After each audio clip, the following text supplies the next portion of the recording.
Let's call it From Hope to Harvest because it pretty much summarizes what I have learned in this e-tutoring course from the Casa Thomas Jefferson. I knew that e-tutor means teaching from anywhere at any time, and I was also aware of the synchronous and asynchronous nature of e-tutoring. I had taken a course before in the British Council, which I liked very much, and I had the opportunity of being an e-tutor with the British Council in Senai, and I hoped to learn how to deal with resistance from people in relation to e-learning as well.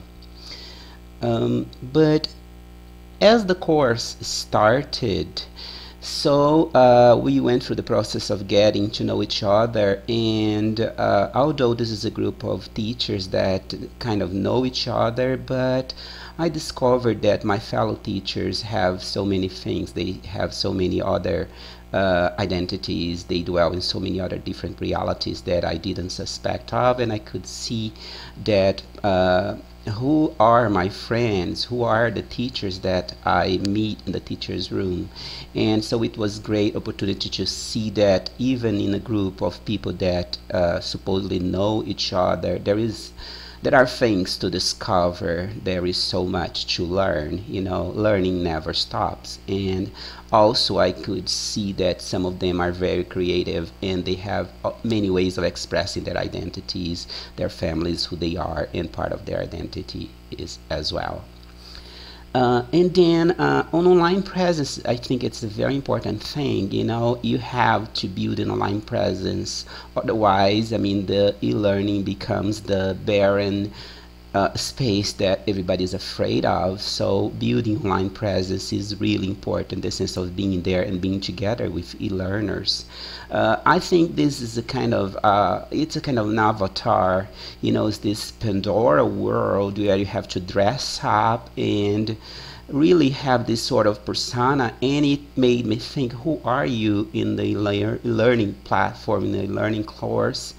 Because is it you? It is you, but part is what people attribute to you, and what how you behave in the online platform that is also part of your online presence. And then I also found out that when you are in a learning sort of environment, you can share tips for being a successful student and also being a successful e-learner. And these kind of takes the burden out of the e-tutor, the facilitator of the course, once these best practices are shared and learned and followed. And also, not only that, but also I saw that when you are in an e-learning environment, it's important to use other resources, because sometimes e-learning platforms are very restrictive in a way, that are more static. So having a set of tools, of Web 2.0 tools, would help students feel more interested, and would give them means of expressing their creativity and being more connected, and would teach them some things that are important and that will certainly enhance their learning. And also, as part of communicating, so synchronous communication is really important. So having a virtual space, a virtual room where people can communicate and get together and share and customize and share their learning is also valuable.